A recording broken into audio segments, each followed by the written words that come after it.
Hi, എനിക്കുണ്ടൊരു ചൂല്. I have a broom. A powerful feminist poem by the Chinese poet Zhai Yongming. Well, friends, take a look at the essays. Here is essay question number 1.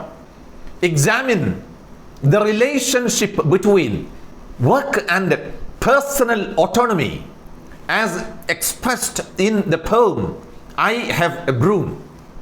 ഈ കവിതയിൽ പ്രകടമാകുന്ന ജോലിയും വ്യക്തിപരമായ സ്വാശ്രയത്വവും തമ്മിലുള്ള ബന്ധം, ഇതിനെപ്പറ്റി ഒന്ന് പരിശോധിക്കാമോ? ഇതാണ് ചോദ്യം. Now friends, take a look at the answer. Here is paragraph number 1. Zhai Yongming's poem I Have a Broom explores themes of identity and power. The poet uses broom as a tool of empowerment, self-expression and social change. സ്വന്തം വ്യക്തിത്വം, അധികാരം തുടങ്ങിയ വിഷയങ്ങൾ പ്രമേയമാക്കുന്ന ശക്തമായ ഒരു കവിതയാണ് ജായ് യോങ്മിങ്ങിൻ്റെ I have a broom. സ്ത്രീ ശാക്തീകരണം, ആത്മാവിഷ്കാരം, സാമൂഹ്യ മാറ്റം തുടങ്ങിയ കാതലായ പ്രശ്നങ്ങൾ അവതരിപ്പിക്കുന്നതിനുള്ള ഒരു ടൂൾ ആയി ചൂലിനെ കവി ഉപയോഗിക്കുന്നു. She also establishes the connection between work and personal autonomy. അങ്ങനെ ചോദ്യത്തിൽ പറഞ്ഞിരിക്കുന്ന മാതിരി ജോലിയും വ്യക്തിപരമായ സ്വാശ്രയത്വവും തമ്മിലുള്ള അഭേദ്യമായ ബന്ധം സ്ഥാപിച്ചെടുക്കുകയും ചെയ്യുന്നു കവി ഇവിടെ. Well, this is paragraph number 1. Now take a look at paragraph number 2.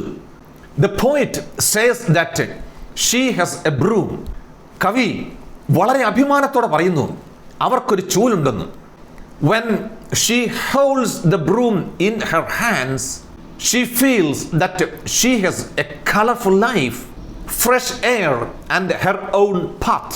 ആ ചൂൽ സ്വന്തം കൈകളിൽ ഏന്തുമ്പോൾ അവരുടെ ജീവിതം വളരെ വർണ്ണപ്പകിട്ടുള്ളതായി മാറിയെന്ന് അവർക്ക് സ്വയം തോന്നുന്നു.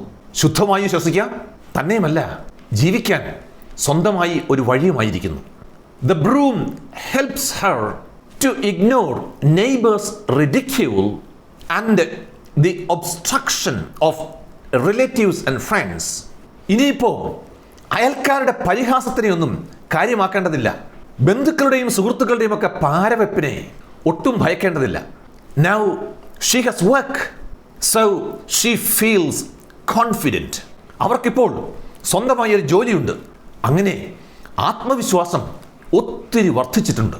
With her broom, she can sweep away today's and yesterday's garbage, the filth in the streets and the people's minds as well.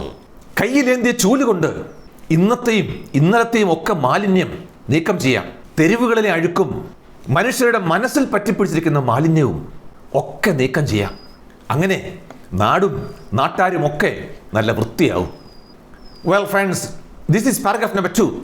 Now, take a look at paragraph number 3.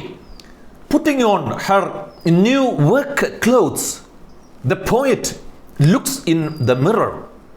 ജോലിക്കുള്ള പുതിയ യൂണിഫോം അണിഞ്ഞുകൊണ്ട് കവി കണ്ണാടിയിൽ ഒന്ന് നോക്കുന്നു.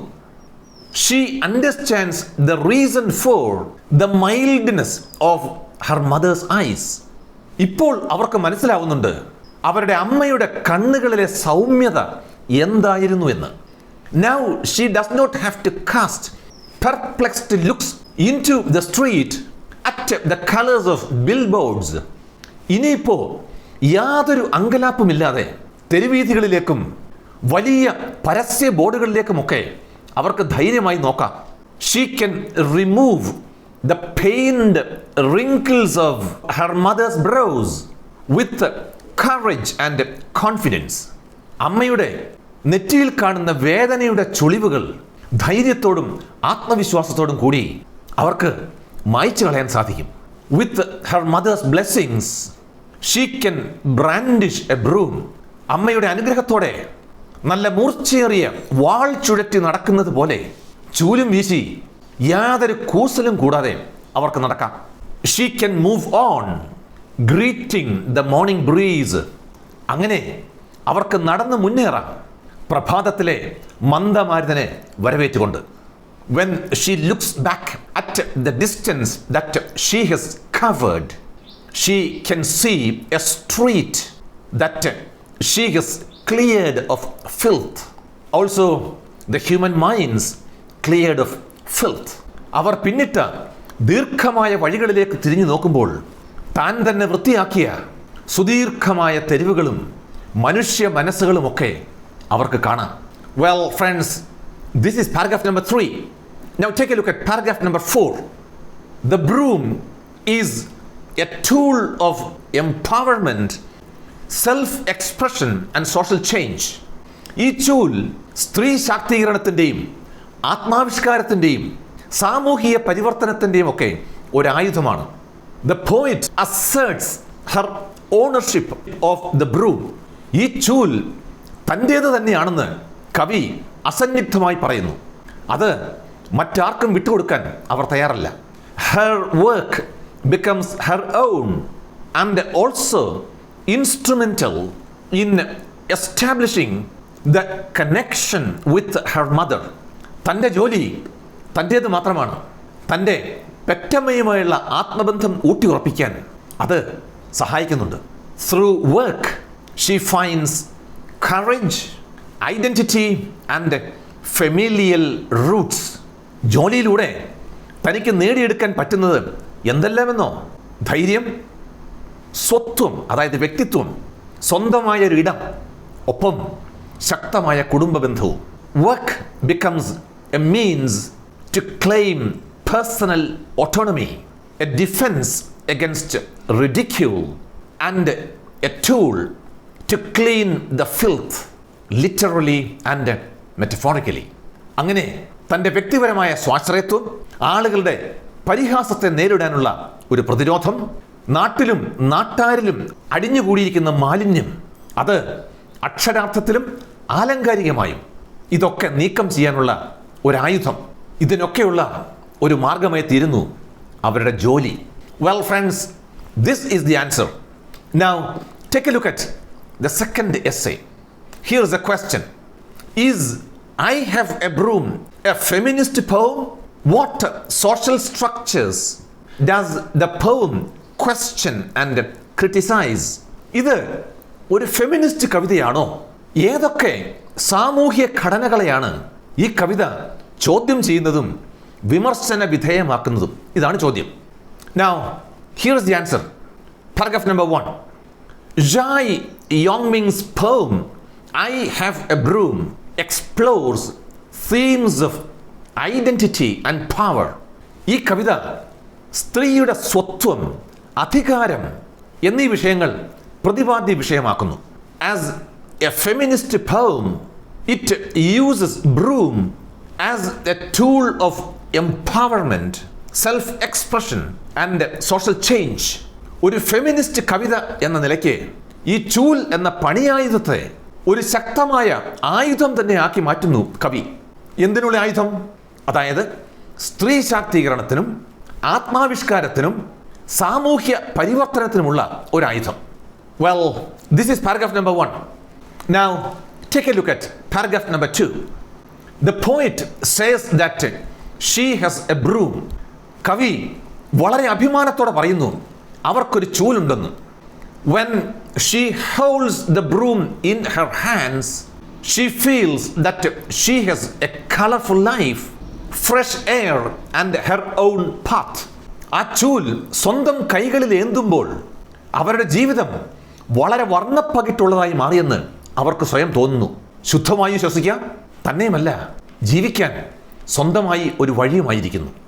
The broom helps her to ignore neighbors' ridicule and the obstruction of relatives and friends.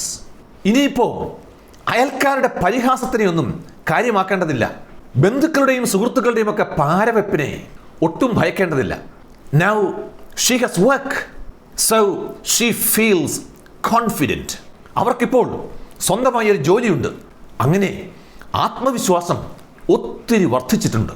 With her broom, she can sweep away today's and yesterday's garbage, the filth in the streets, and the people's minds as well. കയ്യിലേന്തിയ ചൂലുകൊണ്ട് ഇന്നത്തെയും ഇന്നലത്തെയും ഒക്കെ മാലിന്യം നീക്കം ചെയ്യാം. തെരുവുകളിലെ അഴുക്കും മനുഷ്യരുടെ മനസ്സിൽ പറ്റിപ്പിടിച്ചിരിക്കുന്ന മാലിന്യവും ഒക്കെ നീക്കം ചെയ്യാം. അങ്ങനെ നാടും നാട്ടാരും ഒക്കെ നല്ല വൃത്തിയാവും. Well friends, this is paragraph number 2. Now take a look at paragraph number 3. Putting on her new work clothes, the poet looks in the mirror. ജോലിക്കുള്ള പുതിയ യൂണിഫോം അണിഞ്ഞുകൊണ്ട് കവി കണ്ണാടിയിൽ ഒന്ന് നോക്കുന്നു. She understands the reason for the mildness of her mother's eyes.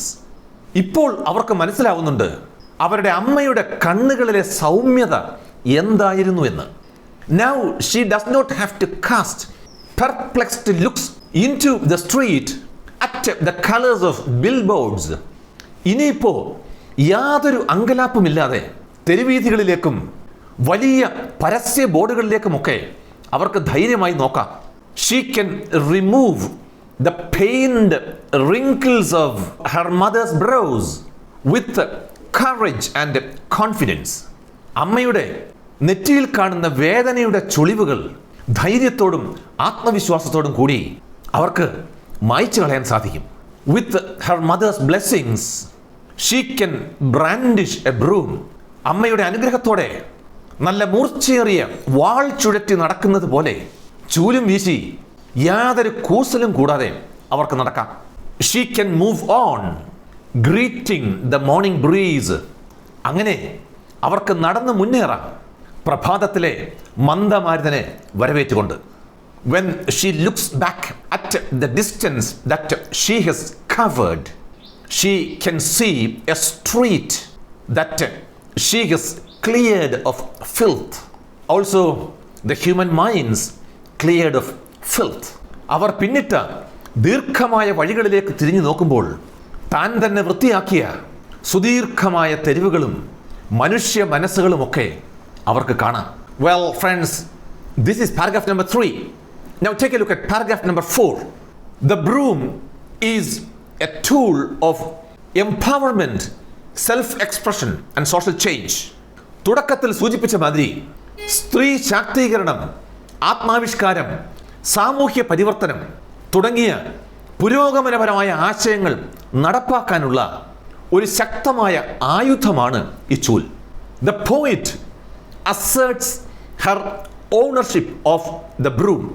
കവി പറയുന്നു ഈ ചൂൽ എന്നത് വെറും ഒരു വീട്ടുപകരണമല്ല, പിന്നെയോ ഒരായുധമാണ്. അത് തൻ്റേതാണ്. Thus, she simultaneously leans into traditional gender roles and also challenges the assumptions associated with it. ഒരേ സമയം അവർ രണ്ട് കാര്യങ്ങൾ ചെയ്യുന്നു. ഒന്ന്, ഒരു പരമ്പരാഗത സ്ത്രീയുടെ റോൾ കൈകാര്യം ചെയ്യുന്നു. അതോടൊപ്പം രണ്ട്, ആ പരമ്പരാഗത സ്ത്രീ സങ്കല്പത്തെ ചോദ്യം ചെയ്യാനും മുതിരുന്നു. Through work, the poet finds courage and identity. തൻ്റെ ജോലിയിലൂടെ അവർക്ക് ധൈര്യവും സ്വന്തമായി ഒരു വ്യക്തിത്വവും കൈവരുന്നു. Work becomes a means to claim personal autonomy, a defense against ridicule, and a tool to clean the filth, literally and metaphorically. അങ്ങനെ തൻ്റെ വ്യക്തിപരമായ സ്വാശ്രയത്വം, ആളുകളുടെ പരിഹാസത്തെ നേരിടാനുള്ള ഒരു പ്രതിരോധം, നാട്ടിലും നാട്ടാരിലും അടിഞ്ഞുകൂടിയിരിക്കുന്ന മാലിന്യം നീക്കം ചെയ്യാനുള്ള ഒരു ആയുധം, ഇതിനൊക്കെയുള്ള ഒരു മാർഗമായി തീരുന്നു തൻ്റെ ജോലി. Well, this is paragraph number 4. Now, take a look at the last paragraph. As a feminist poem, I Have a Broom attempts to reshape normalized concepts of gender and femininity using the imagery of broom. ഈ ചൂൽ എന്ന ശക്തമായ പ്രതീകത്തെ ഉപയോഗിച്ച് ലിംഗം, സ്ത്രീത്വം എന്നീ കാര്യങ്ങളെ സംബന്ധിച്ച് ആളുകളിൽ ഉണ്ടായിട്ടുള്ള തെറ്റായ സാധാരണ അവബോധത്തെ മാറ്റിയെടുക്കാൻ ശ്രമിക്കുകയാണ് ഐ ഹാവ് എ ബ്രൂം എന്ന ഫെമിനിസ്റ്റ് കവിതയിലൂടെ നമ്മുടെ കവി ശ്രമിക്കുന്നത്. Well friends, these are the essays. Thank you for watching. I will see you soon bye by.